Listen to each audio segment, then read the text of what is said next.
Welcome to Inspiring You to Travel's Day 3, Sydney, Australia. Today we have a jam-packed day, starting with taking a train and a bus to the famous Bondi Beach, having lunch at the Icebergs Club. Then we head on the Bondi to Coogee walk. Then we head back to Sydney and take a tour of the inside of the Sydney Opera House. On our third day in Sydney, my son and I decide to head to Bondi Beach and have lunch. So Nathan and I are heading to Bondi Beach on the T4 train, I think it is. Yeah.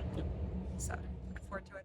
When we get off the bus, we notice these beautiful murals all along the walkway along the beach. We also notice they have a skateboard park, and we see the beautiful Icebergs pool. The Icebergs pool is just an iconic part of Bondi Beach.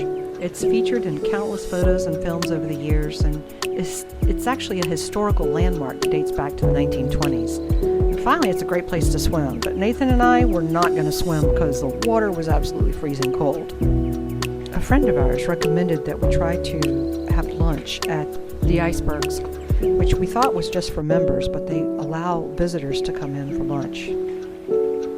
This place actually has wonderful food. The views are just spectacular.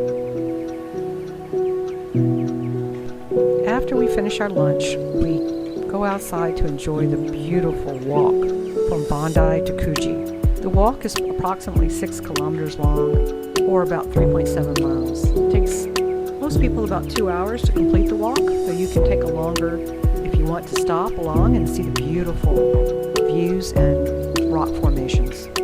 There are a few sections of the walk that are slightly uphill, but overall the walk is considered pretty easy and is suitable for people of all ages and abilities.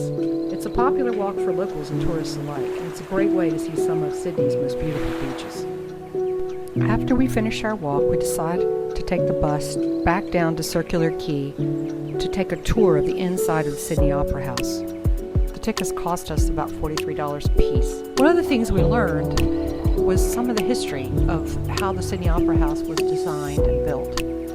One of the most interesting facts about the Sydney Opera House is that it was designed by a Danish architect named Bjørn Utzon, who was selected from over 200 entries in an international competition to design the building.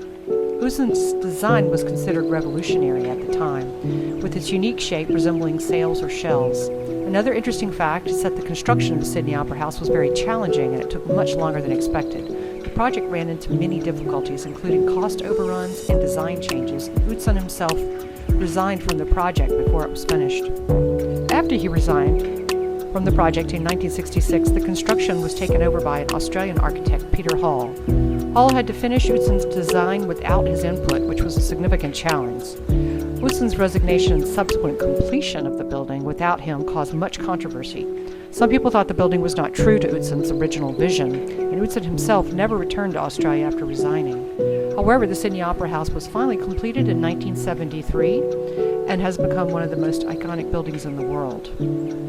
There were many notable people who attended the opening of the Sydney Opera House, including the Queen of England. Queen Elizabeth II was there officially to open the building. She was joined by Prince Philip and a number of the other members of the royal family. Once we finished the tour, we were pretty exhausted.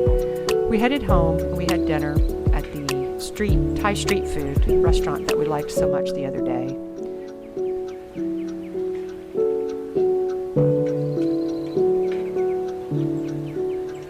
Tomorrow we are headed to Cairns and the Great Barrier Reef.